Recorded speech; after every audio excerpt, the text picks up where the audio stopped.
Hello viewers, আসসালামু আলাইকুম। তোমরা সবাই কেমন আছো? কমেন্টে জানিয়ে দাও। আশা করি সবাই ভালো আছো। আজ আমি ভিন্ন স্টাইল খোল্লা মাছের রেসিপি করব। কিভাবে করব সেটাই তোমাদের মাঝে শেয়ার করব।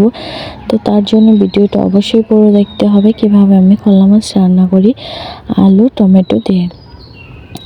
তো এদিকে হচ্ছে আমি টমেটো আলু কেটে কুচি করে নিয়েছি, আর এই যে কড়াইতে কাঁচামরিচ কুচি আর হচ্ছে পেঁয়াজ কুচি দিয়ে দিয়েছি। এখন আমি ভালো করে এটা বাদামি কালার করে নেব।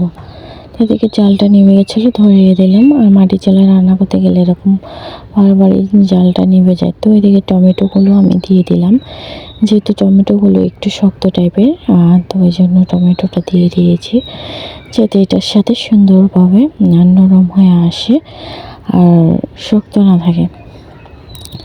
তো দেখি আমি টমেটো আর হচ্ছে পেঁয়াজ কুচিগুলো সুন্দর করে ভালো করে ভেজে নিয়েছি। এরপরে আমি কড়াইতে পানি দিয়ে দিলাম।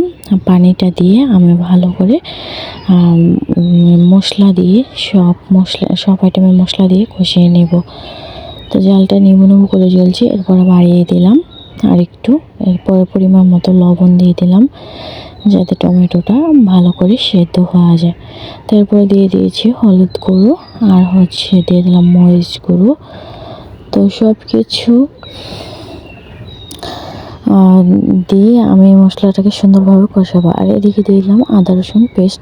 তো সব কিছু মোটামুটি দেওয়া হয়ে গেছে। তো এখন আমি সুন্দর করে মশলাটাকে কষিয়ে নিব, যাতে মশলা ভালো করে না কষালে কিন্তু তরকারি স্বাদ লাগে না, আর তরকারিতে কিন্তু হলুদের গন্ধটা আসে, তখন কিন্তু খাওয়া যায় না।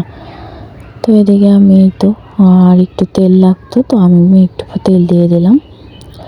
আমি প্রায় সময় একবারই তেল দিই, আবার অনেক সময় দুইবারেও দিই। তো যখন যেরকম লাগে সেরকমই দিই। অতিরিক্ত মশলা পাতি খাওয়া কিন্তু শরীরের জন্য তেমন একটা ভালো না। তবু মিডিয়াম যতটুকু লাগে ততটুকুই দিই।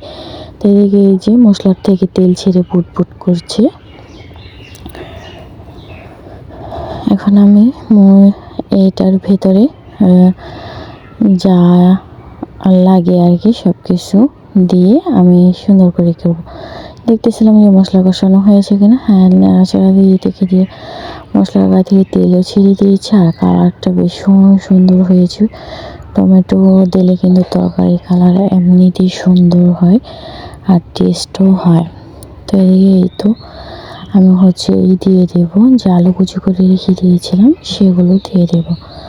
তো আলুটা দিয়ে দেওয়ার কারণ হচ্ছে, যেহেতু খোল্লা মাছ অনেক নরম থাকে, তো সেগুলো কিন্তু কষানো তেমন যায় না।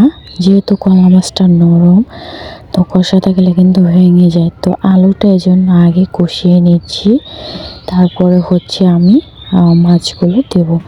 অন্যান্য মাছ কিন্তু কষিয়ে ওঠানো যায়, আর এই মাছটা কিন্তু কষাতে গেলেই তখনই ভেঙে চলে যায়, আস্ত থাকে না।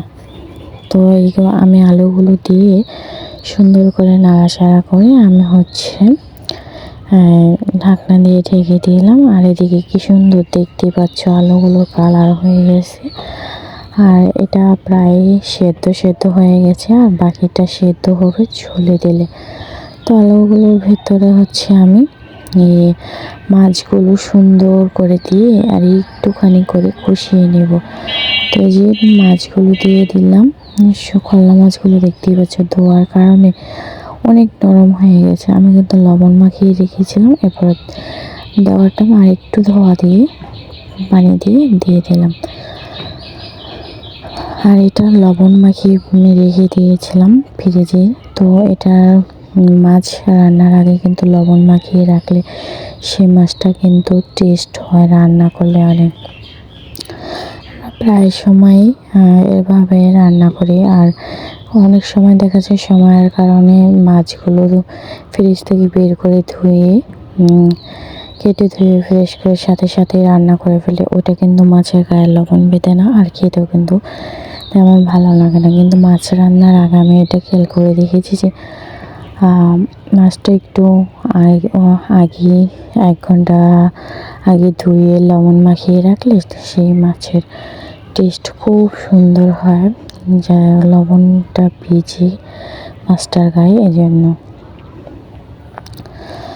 তো এদিকে তো মাছগুলো দিয়ে নাড়াচাড়া দিয়ে এই তো ঝোল দিয়ে দিয়েছি। এখন ঝোলটা আমি টানিয়ে সুন্দর করে নেব, একবারে সুন্দর করে মাখো মাখো করে নেব।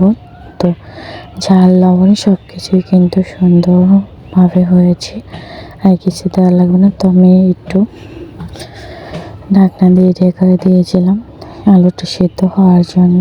তো এটা স্কিপ করে গেছি, দেখানো হয়নি।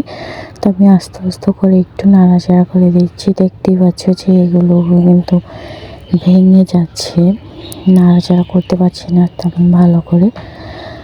তো এদিকে দেখছিলাম যে আলুটা সেদ্ধ হয়েছে কিনা, এখন দেখি হ্যাঁ সেদ্ধ হয়ে গেছে।